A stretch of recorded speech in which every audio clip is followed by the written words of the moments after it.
UnBadding. UnBadding. We're UnBadding, baby. We're on a journey, baby. We're UnBadding, baby. We're UnBadding. Hey guys, welcome back to another episode of UnBadding. I am Dayna Pereira. And I am Jessica Presley. How has your dry January been going? Totally 100% successful. Yeah? Yeah, no booze. That's awesome. I know. My dry-ish January Also successful? Also successful. I did go out on Saturday with a friend for his birthday. And I think that it has been decided that if I am out and I am celebrating, then yay, go Prosecco. You know, go gadget I celebrate Prosecco. a lot. I have a lot of things to celebrate. I'm celebrating life day in and day out. Yeah. But no, it was nice. I hung out, had a great time, had a few glasses of Prosecco, good times. But it has been nice to like wake up on a Monday and not want to die from Sunday Fun Day. Oh, that's true. Your Sunday fun days go pretty hard at times. Those are my favorite. I know. See, I think that I enjoy the indulgence, but I get so beat up by drinking that I don't do it as often. Yeah. So I feel like dry January is probably like a little easier for me. You know, I like to dabble in other areas of my life, which I'm not dry in. And so that kind of makes up for the difference. That helps out a little bit. Well, you know those Hi-O drinks that you brought last week? Yeah. Very yummy. I did like to sit down. Joe and I sat down one night and had a couple of those. Did he like them? He did. And then we like wanted to knock out immediately. We were like, wow, this is very relaxing. Yeah, we were kind of like a little like zombie-ish a little bit last week after we were coming down from the show. They call it a float. They're like, oh, this is welcome. They call it welcome to the float team. I got a message from Hi-O, welcome to the float team. And so it's a float. And I'm like, that's what it feels like. It legit feels like you are floating. Yeah. Yeah. Like just existing. Yeah. Well, we did bring in a new drink as promised to try out for all you people out there, all you unbaddies doing dry January out there. That's right. Do you remember who the artiste is behind this one? I kissed a girl and I liked it. Yeah. We got a little Carrie Patey. A little Carrie Patey. I have not even had a sip of this beverage No, yet. we're saving to try it on air. Yes, I'm very excited. Okay, the one that we have today, this one, it's called Tres Rosé. And it actually does look like rosé, which is so pretty. It says that has it a nice is pink color. adaptogen rich, so thank God it's not adaptogen poor. I know. Those That'd be fucking poor terrible. people. Clink, clink. Cheers. Hope it's good. It smells good. Definitely has more of like a champagne kind of wine flavor than the Hi-O. Like the Hi-O definitely could have been like easily drinkable for kids. And not that I think my kids wouldn't like this, but it definitely has more of a Like an alcohol-y vibe to it. yeah, an like it's more essence. reminiscent of rosé. Yeah. I'd say. I agree with this is yummy though. Yeah, I feel like this would be a really good replacement for like when you really do want to feel like you're having wine, not like when you're just like slugging back the blackberry lemonade. Well, I wonder after we knock back one of these, how we're going to feel, if we're going to get giggly like we did on the last episode where I was trying to murder horses with hammers. I know. Gosh, you were silly. No, you got me at the apples and pineapples. Or tomatoes and pineapples. I was like, all right, we've gone somewhere. I don't know where we are anymore. I'm lost. It was every time I listen to that, I crack up. It's so funny. It's so funny. Actually, one of my clients had come in. And they were like, oh my gosh, I saw this hysterical thing on Instagram that your sister posted. And you guys are just laughing and laughing. And I'm like, really? And I was like, she's like, I don't know. You guys were drinking some drinks or something, but you guys were having a good old time.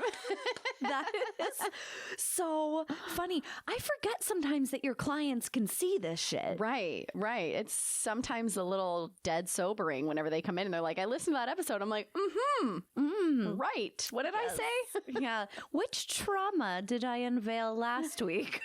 You know what? I can't even say anything. My clients know me inside and out. It's like a total free for all there. Well, I mean, the hairdresser was the first therapist. Right. The therapist. The therapist. Did you make that up or have you heard it somewhere? No, actually, Miss Jane is my kiddos. Like, she's like another grandma for them. But anyway, I met her probably about 13 years ago. And whenever I started doing her hair, she was like, that's it. You can't ever get rid of me. You're officially my therapist, never going anywhere else. And so therapy has been a part of my vocabulary ever since. I love it. It's so fitting, right? It's so fitting. I love a good wordplay too. I know. Me too. It's so good. So good. It's like because like somebody had to be smart. I know. And witty. Yeah. I love those qualities. Good play on words. Yeah. I like it. You know what else I really liked? And I don't know that you had a plan on sharing this or not. So if you didn't, let me know and we will cut it out. Oh God. It out. It's like, did I just go full house on everyone? I just went full house big time. I was like, what? Yep, she done did it. I did. But I really loved the story that you told me earlier about your beach adventure. And I think that a lot of the people that listen to this show, whether they are just starting to dabble in spirituality, maybe they've been in it for a long time, but a lot of times we talk about like trusting the universe and looking for signs and stuff like that. And I feel like this is a really good story to remind people to pay attention. Yeah, totally happy to share. It was a beautiful experience. I actually love sharing the story because it was like so powerful. But I had shared with Dayna earlier that I had woken up one morning a little later than I usually like to. And so I was kind of doing a short version of my meditation and had decided that I would do like a full meditation and like, I like to call it inward bound, like a journey where I just go inside, that I was going to go to the beach and have that experience at the beach after I dropped off my kids at school.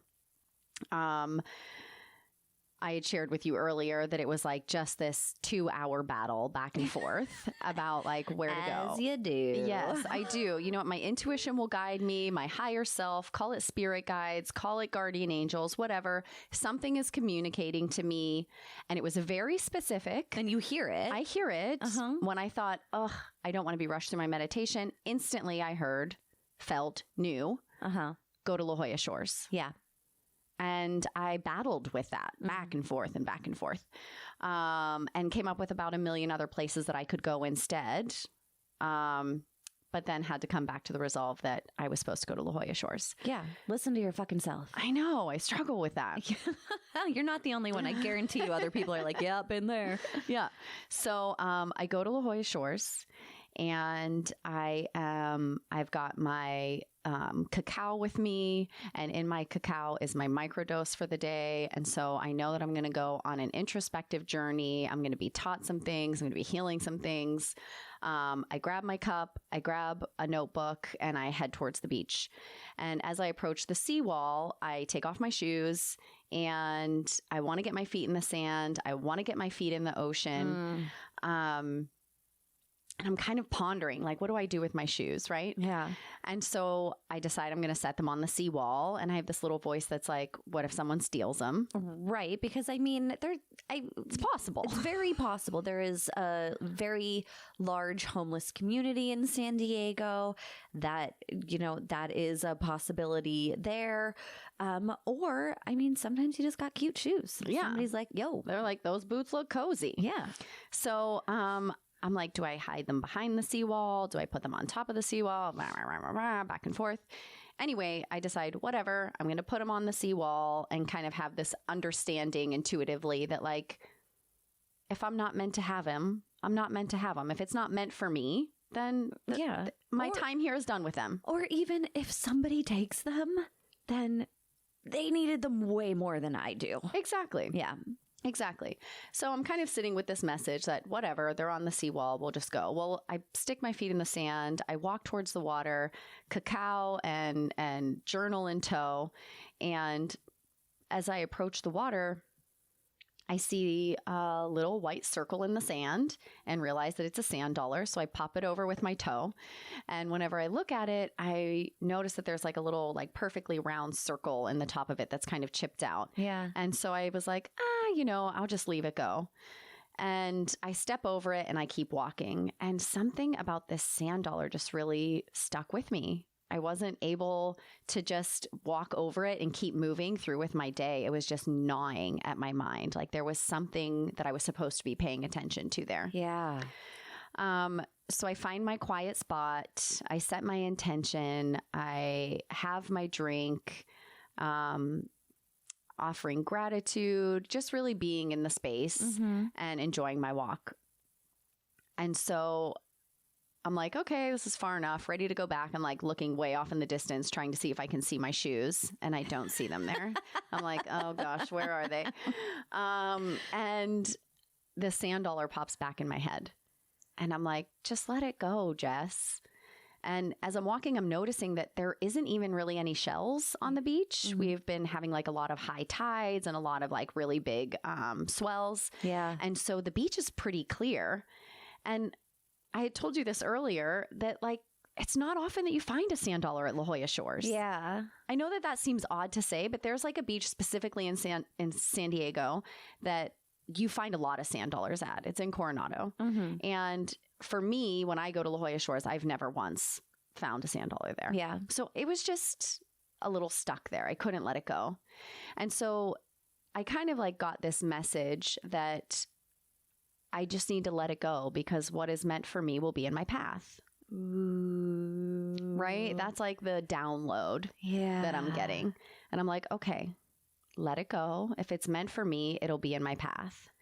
And I'm struggling with this lesson a little bit. Yeah. And I'm like, well, how much work do I have to put in? Do I have to go look for it? Universe? Oh, all the things that your brain does whenever, like our little brains can't ever just be like, oh, that makes total sense. Great. La da da da da. Let's move on with our day. We have to question it and pick at it and pull it apart. Totally. Yeah. Totally pulled it apart. Thought of all the different things that I should be doing in order to stumble across this thing again, if it was meant for me. But the message kept coming. You're if like, it's meant for do you, I retrace my steps. Totally. Do I? Totally. I'm like, where did I think I saw it? I couldn't even go back to the spot if I wanted. I was so like in the zone. Yeah. And I'm like, I am kind of like pondering, looking around, like looking way over here, looking way over there. And I'm like, no, what's meant for you will be in your path. And so I get all the way to kind of like where my shoes are on the wall, and I'm giving like one last bit of gratitude to the sea. And I kind of come to this understanding that like, it wasn't meant for me. Yeah. Not there. It wasn't in my path. And trying to be okay with that too. Yeah. And so I go back to my shoes and reach over to grab my shoes, and sure as shit, there is the exact same sand dollar sitting on the seawall directly next door to my shoes. What? I know. And I felt so much gratitude. I was like, oh, no way. Like, this is the lesson, Jess. Like, open your heart, open your mind, trust it. What's meant for you will be in your path. You do not need to do all this mental labor. Yes. Just chill and let it come to you. Just open your heart to receiving and allow it to come. I love that the universe is a silly bitch. And she's like, yes, I'm saying she right now because that's just what I'm feeling at this moment. And she's like, right next to your shoes. The things that you thought that could potentially not be there, you thought maybe somebody might take something from you, and then here you are. And it's just such a funny joke by the universe. It is. It's like she's up there watching, like, this is the part, watch. Yeah. She totally thinks it's gone. And I've totally let go of the idea of it. In my heart and my soul, I was like, you know what? The lesson is that it's okay if something isn't meant for you that you thought you wanted. Yeah. And then she's like, no, watch to the end. I love it because you and I were talking already about how, like, right now, it just feels like a very powerful time. The last week or so, we both had some instances where we were like, whoa. Things aligning, dreams happening, intuitions. I had a vision of something that ended up happening. Yeah, that was cool. Like 5 minutes later, which was fucking bizarre to me.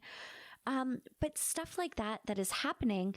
And then you had brought it to my attention also that we have this huge new moon in Capricorn, the 111 portal, huge time for manifestation.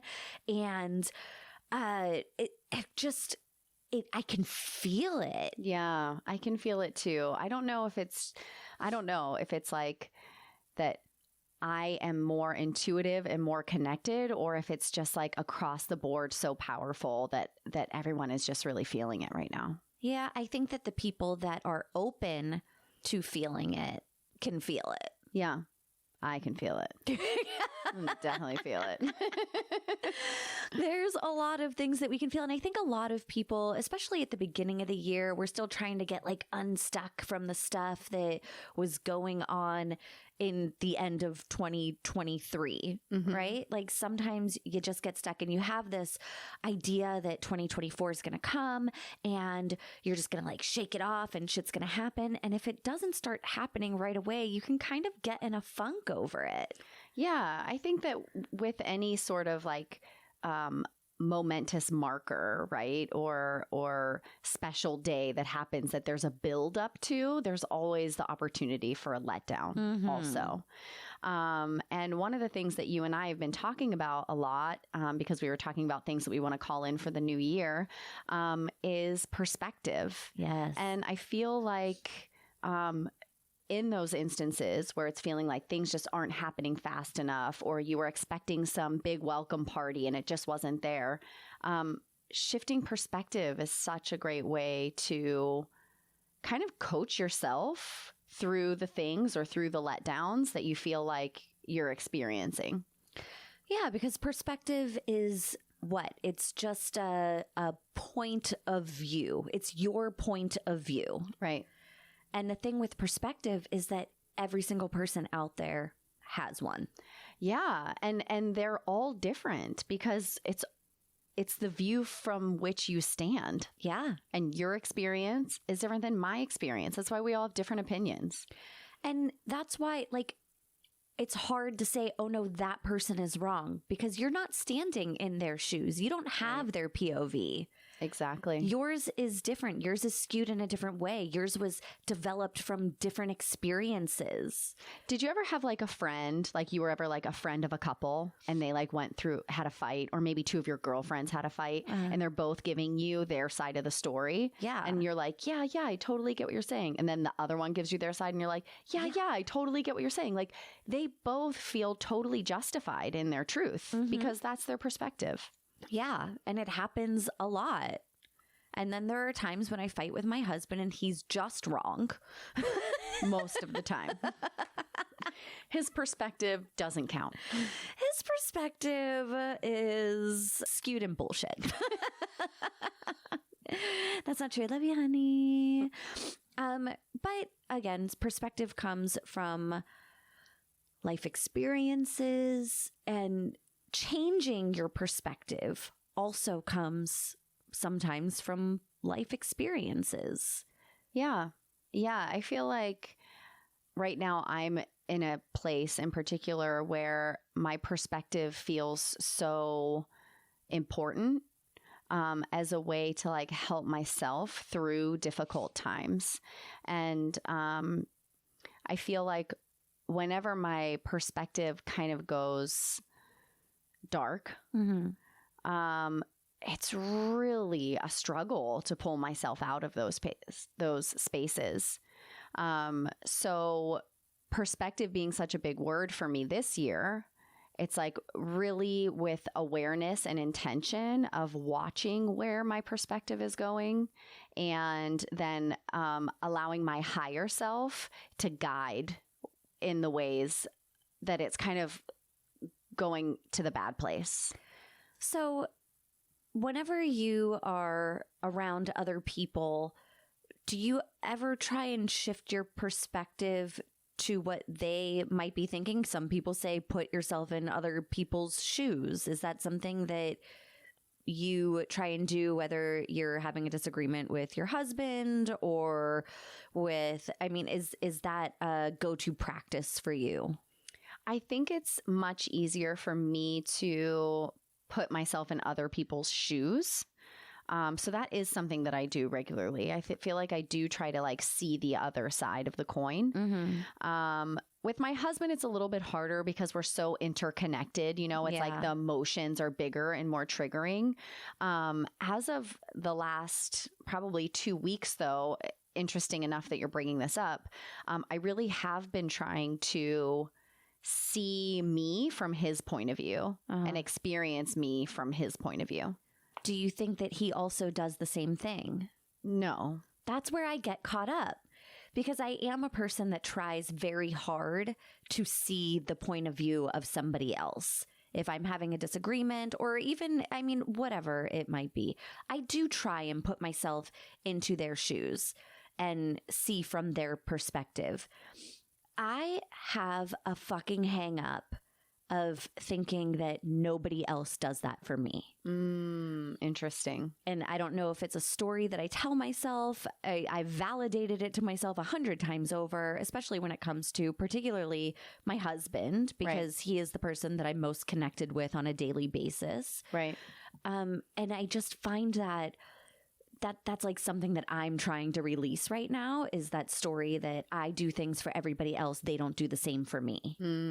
I see. I feel like with my relationship in particular, Dave is definitely open to hearing my side and willing to be like, okay, yes, I see where you're coming from. I just don't think that he's necessarily like doing a self-practice and trying to be like, oh, you know, she's going through X, Y, and Z. Like trying to figure it out before the argument happens. Right, before the explanation has to happen, right? Or the disagreement or whatever. Yeah. But yeah, I could see how like that story can be like such a trigger and like a revolving door that just keeps going around and around, that like I'm here trying to see your point of view, but nobody's trying to see my point of view.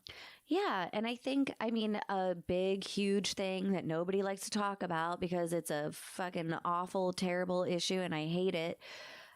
Politics. Oh gosh, politics are rough. Politics are so rough. And the thing is, whenever it comes to that, not that I necessarily agree with somebody that has, you know, politics opposite of mine, although my politics aren't even matching with, you know, one of the two major parties that they're like, I hate everybody right now, if I'm being honest. Yeah. I think that there's probably a large group of us that are all in the same boat as far as that goes. Yeah. I'm like, really? These guys, this is what you're giving us to work with. Yeah, I almost feel like, you know, we were kind of talking like some astrology before, but I almost feel like the way the planets were aligned, and I'm not going to be specific because I just don't know.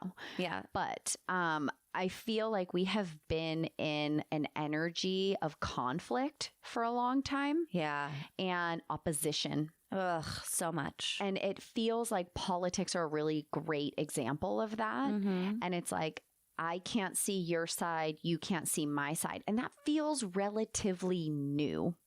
I don't feel like politics were so, like there was so much personal struggle and hate within relationships and tearing apart families over politics maybe 20 years ago. It is different, but I think it's because so much is changing so quickly. Right. And it does affect people. It affects human beings and their bodies and what they can do with them. And I mean, yes, the issues are so big and important now that it has definitely caused this huge divide. Right. But whenever I'm thinking about politics and somebody that might have an opposite or a different view than mine, a lot of times there's age that goes into it. That is why they think. A lot of times it's where they fucking grew up. It's their environment in which they find themselves.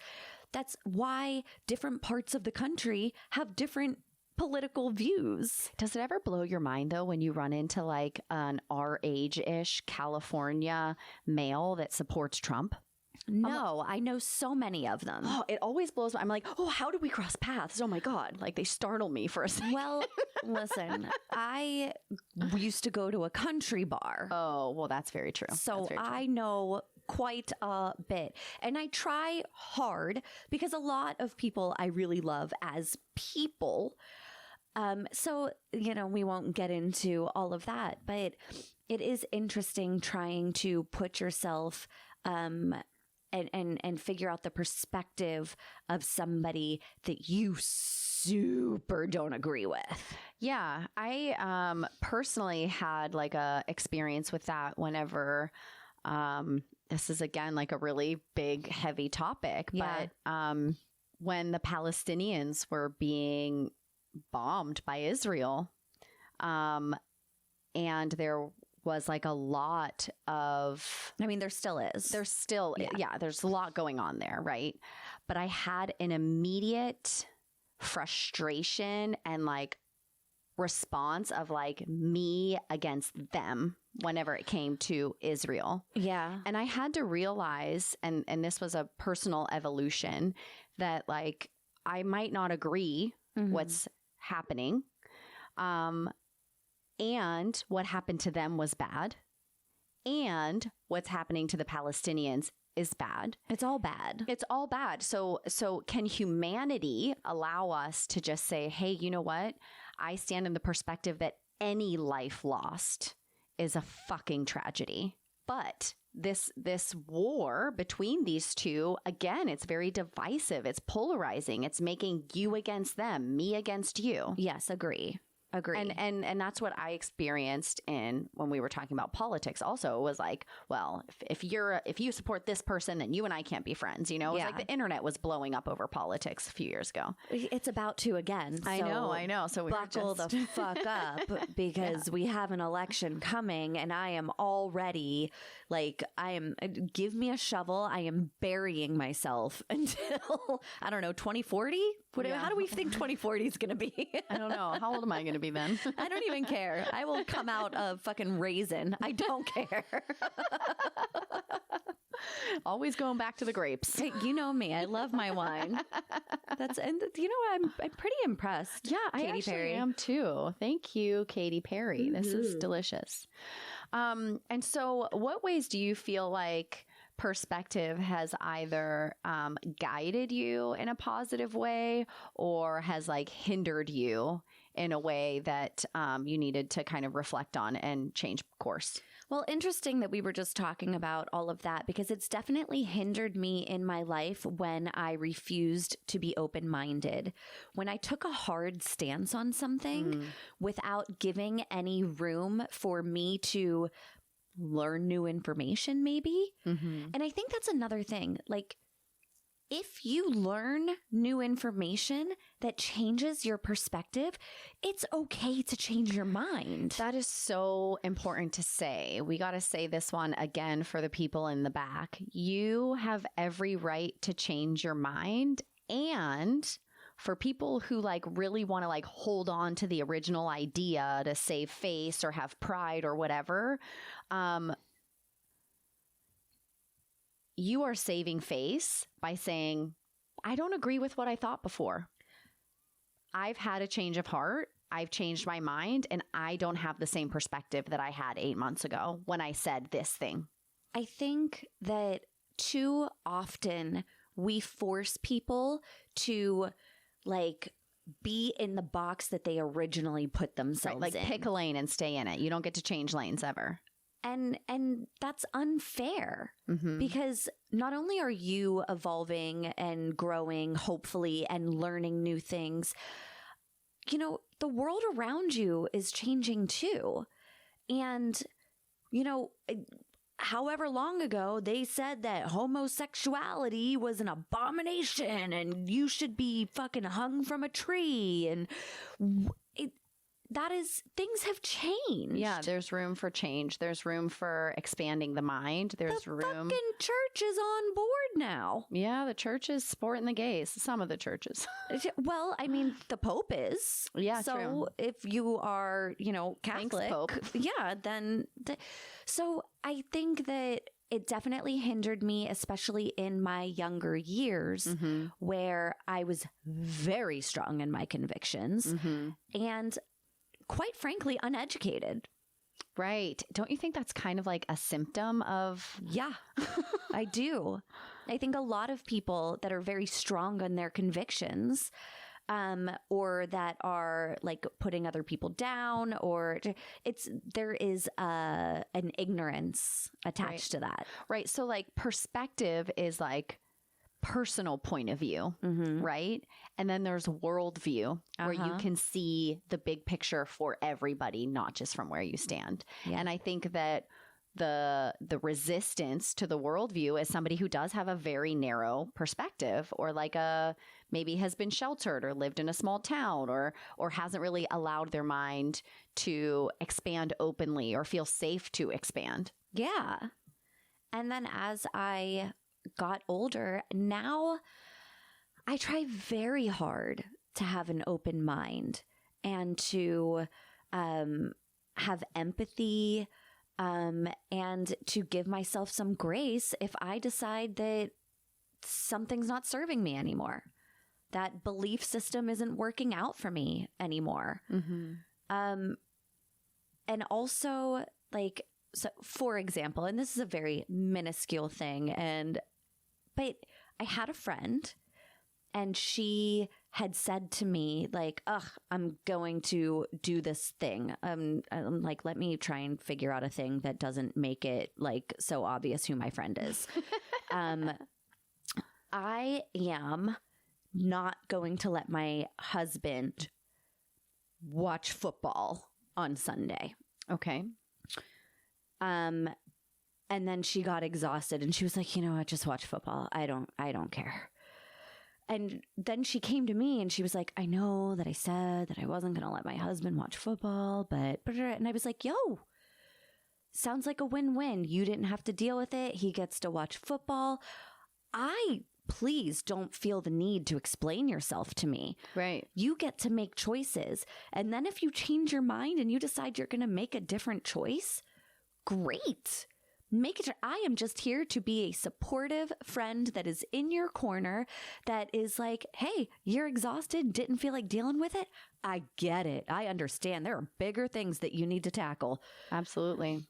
You know, and so I think that sometimes we feel so tied to that original decision that we almost feel like we're letting somebody down, or that they're going to judge us for it. They said they were going to do it. Now look at them. They just fucking caved. They just, house of cards, just folded in and gave in to the other person or whatever. But you know what? Not your circus, not your monkeys. Right. You don't get to make that decision for everybody. If somebody decides that they're going to cave and nobody's hurt and it does not involve you, not your circus, not your monkeys. Yeah. I mean, that person's perspective changed. Something shifted in their life that they were like, you know what? I've got bigger fish to fry. Yeah. And I think that in realizing that, because I find myself doing it, there are times where I make a decision and I am strong in my conviction with that decision. And then I'm kind of like, hemming and hawing. Okay. Or I get new information, or I put myself, like if it's my son that wants to do something and I've said no. Mm-hmm. But then he, tries to earn it, or he's feeling really sad about it, or there's another reason. And I kind of shift my perspective on it. and say, okay, do I really need to be so hard in this conviction, or can I like give a little? Yeah, I do that. I feel myself going through that cycle as well, especially when it comes to the kids. And I'm like, what is the lesson that I'm trying to teach? What is the importance or relevance of this thing that I'm holding on to? And is there any flexibility in that? Yeah. And sometimes that's a hard thing because most of the time there's flexibility. There totally And you don't want to be the parent that like has no like consistency or boundaries or, you know, whatever. But I think that you can be both things, right? You can be the parent that has consistency and boundaries at times. And then you can also be the parent that is flexible and shifts a little at times. Because in order for it to be like a smooth running household, even to give yourself a break sometimes if that's what's needed, Right. or it's just, life is all about shifting. You gotta roll with it. You gotta flow down to the tomatoes and up to the pineapples. Gotta be in that flow. So what do you feel like are some things that help your perspective whenever you need a shift? When you realize that, you know, maybe you're focusing on the negative or you're overvaluing something. How do you kind of get yourself back in alignment? For me, and I almost feel ridiculous saying it, because if you ask me, like, what's the cure for cancer? I'm going to be like, practicing gratitude. World peace will come from practicing gratitude. If everybody practiced a little gratitude, I think world peace could happen, actually. Yep. But I do think, like, you and I were having a conversation earlier where I had like these visions of grandeur for, you know, a particular thing in my life. And I was like, you know what? Right now, what I actually need to do is sit and be grateful for everything that I have in my life, because I have a lot of good shit in my life. Right. I have a beautiful roof over my head that is not leaking. That is a bonus. Yep. I have a walkable, awesome neighborhood that I go for walks on every day. Do you know what I do every day that makes me fucking giddy? What? I crunch leaves. Aw. You're like, I will jump from leaf to leaf like a fucking child. I love that. That's so cute. I don't know what it is about the crunching sound, but it makes me so happy. It makes me feel like a kid, because I did that as a kid. Yeah. I used to jump into piles Totally. of leaves. Mm-hmm. And then mom would be like, don't bury yourselves in leaves. A car's going to run you over. She would say that. I know. Yeah, she definitely did. Which is also a different in perspectives. We were like, oh, holy crap, a big pile of leaves. This is awesome. So fun. Let's jump in it. Right. And her perspective is, I'm an adult. I know bad shit happens. Get the fuck out of the leaves. Yes. Don't want you to get run over. Totally. Totally. That's why parents are such a buzzkill. Life experiences. Definitely. I was 5. I did not have the life experience to back me thinking that maybe I might get backed over by a fucking Honda. Exactly. Exactly. Well, I think that gratitude is a great way to shift perspective. Do you feel like your gratitude practice is like a daily thing that you do? Is it like only when you're feeling like you need a shift? What is your ritual around gratitude? Every single day. Every day. You know what else I did? I got shower notes. Have you ever heard of shower notes? Mm-mm. It is a pad that you that's so good for stick you. into your shower, and it has a pencil that comes with it, and you can like write down things in the shower. Where you do all your best thinking. It's all my best thinking. Right. So I got this the other day, and I wrote down every day in the shower, I do gratitude. And every day before I go to bed, I do gratitude. And then if I'm feeling like it, I'll be on a walk and I'm like, ooh, gratitude. Mm-hmm. I really try and incorporate it in as many areas of my life that I can, because I know that it makes me feel good to just look around and observe and acknowledge all of the good stuff that's happening. Right. Because it's so easy for somebody to pay attention and observe all the bad shit that's happening. Yeah. practicing gratitude is like, I mean, that is an actual practice. It's not something that is default. Right. But I think that you can make it default if you keep practicing it. Yeah. And I think that definitely would help shift perspective. Yeah, 100%. So I'm sitting here in my feelings because it's easy to sit on the show and be like, oh, do this, do that, practice this, practice that. I'm so grateful. Yeah. But even coming into the show today, I was just kind of like wrestling with some things on the inside. And us having this conversation about gratitude brings up the thought, like, what do you say to the person who is struggling to practice gratitude because things are at a really hard point in their life? I think that like it's easy to get down to the granular side of things and be like, I am grateful I have a clean bed to sleep in. But like at that point, it feels very robotic. No, I tell them to sit in their fucking feelings and feel what they're feeling right then, because that's not the time for them to be practicing gratitude. They need to feel what they're feeling. And then whenever they start to come out of that, then start to do some gratitude. But allow yourself the space to feel like shit. And like, how long do I do that before I'm like... As long as you fucking want.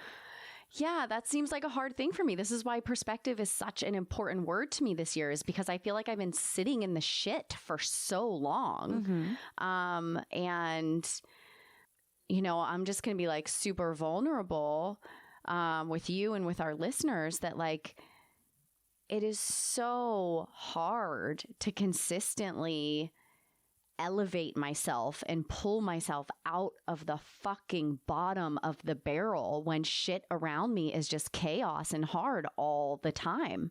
I don't sometimes have the bandwidth to pull myself into a positive space, but I also no longer want to be in the shit space. I can't even express to you how much I know what you're going through. I lived in the shit.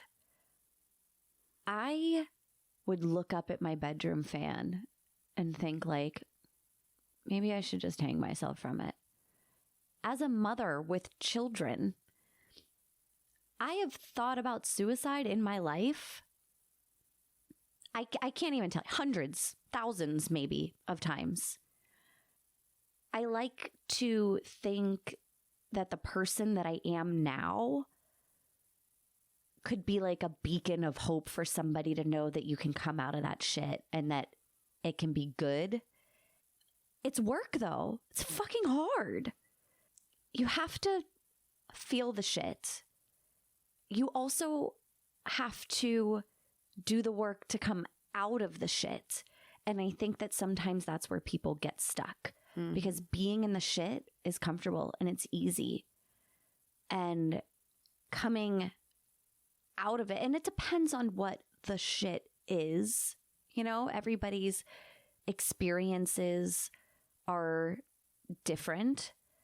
My first step was to stop fucking wallowing.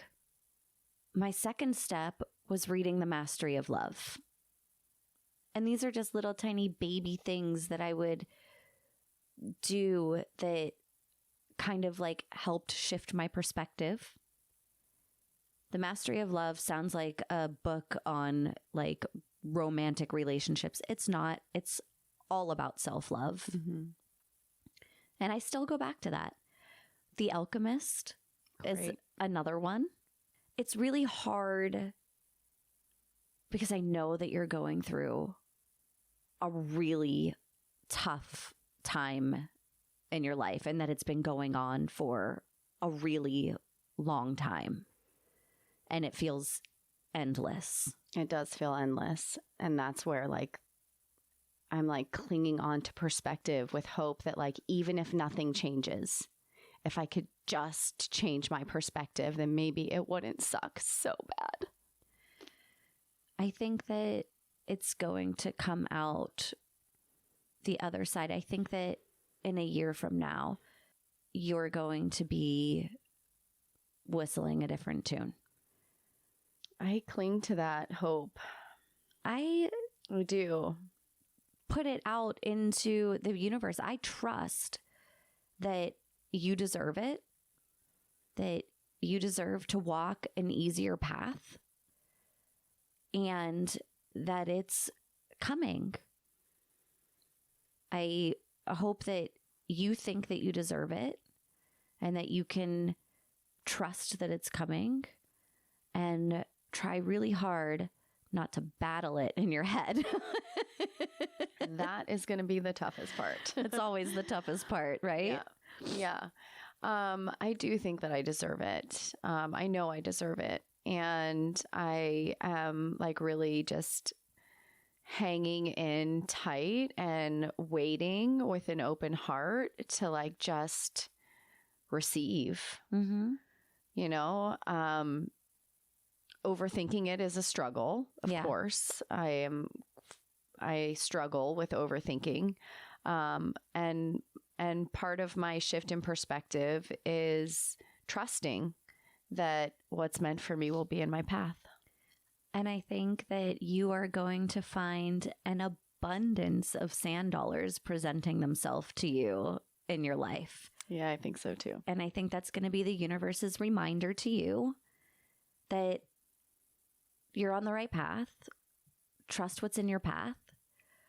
And because you said like seeing that sand dollar was so affirming to you and it made you giddy. Yeah. You like got giddy on the beach seeing the sand dollar. Yeah. I think you need to cling to that feeling and ride that frequency of that. Oh my God, looks just like it happened. Look at this. Yeah. Because I think that's what's going to raise you through. I think that's what's going to help elevate through the next year. I'm clinging. Well, maybe we come back here next year and, you know, you're queen of the United States. Because God knows we need a fucking woman out here. Oh, gosh. Or maybe we come back next year and you tell me to go fuck myself. Who knows? I'm like, you promised me that the shit would be over. Well, I guess time will tell. Yeah. Well, I mean, what are you actively doing now for your perspective shift? I have to actively be aware of whenever I am wallowing, because that's easy for me to do, because I mean, I can have like a good day and a bad day within a matter of 15 minutes based on my environment. Right. So I think being aware of where my thoughts are going, you know, I have this belief that like our thoughts, and our perspective will create our reality. And so if I continue to have the focus on the negative, if I continue to vibrate at that frequency, then that will continue to be more of my future. And I feel so stuck because I guess I haven't mastered the skill of protecting my energy and protecting my personal frequency, because my external environment really weighs heavily on that. And so I think that learning ways or changing my perspective around my capabilities as far as protecting my energy will help me. I do think gratitude would be a great practice for me. That being said, sometimes I just, you know, have to allow myself the down days without judgment. I think that's really important. It's, I mean, we've talked about it. I think even last week I was like, oh, it's kind of that toxic positivity thing. Right. Practicing gratitude can feel a little bit like toxic positivity. Right. Whenever you are feeling in the shit. And so, yeah, I'm like, fucking don't do it then. Like, just fucking feel what you are feeling. Be down, be miserable, cry it out, do all the things. And then you get to decide when you're ready to be like, all right, am I done? Okay, I'm done. All right, let's move on. I'm going on to the next phase now. Yeah. Yeah. I think that I have like a lot of judgment around like the negative feelings. I'm like, oh, you're so negative. No, oh, you're allowed you're so those this. feelings. Ugh, you're so that. Embrace those feelings. They are you, the good stuff and the bad stuff. We are all of it. Definitely. And, integrating the light and the dark is a practice that has come to the forefront of my mind as well. And just trying to not judge those, shift my perspective on the things that I feel like are the quote unquote bad parts of me. Yeah. And like embrace and love those parts of me as well. Speaking of last week, we did get a message and somebody said that their word was embrace. And I was like, oh, I love that word. That is a really great word. It's a good word to take in because like embrace, not only is it like I am like hugging, like yeah, just think a it's nice like embrace. It's a nice life hug. I'm here for it. Yeah, that's a perfect word, I think, to go into a new year. But it's like embrace the good, embrace the bad, embrace the present the moment. Parts of you. There's so much that you can embrace instead of fighting. Like, doesn't embracing it just feel so much easier? Totally. Than the fucking ninja act. Like, hi-ya! Yeah. Out of there. Yeah. Yeah. It's like relinquishing control and just embrace. Yeah. Love it. So guys, let us know on social media. What do you guys do to change your perspective? If you have any perspective shifts that you want to share with us, I, for one, would love to hear it because I like to try out some new things. I would love to hear from it too. And also, if you feel like in your heart you want to share this episode with somebody, if you feel like they are going to be on your journey of shifting perspective or you want to be on theirs, go ahead and send this over to them. And also maybe consider giving us a rate and a review, 5 stars only, please. And you'll help us reach more listeners and get more broadened perspective for world peace. For world peace. If everybody practices a little gratitude, we'll have some world peace. Dayna and Jessica for Queen. And until next time, we're unbadding, baby. Unbadding, unbadding, we're unbadding, baby. We're on a journey, baby. We're unbadding, baby. We're unbadding.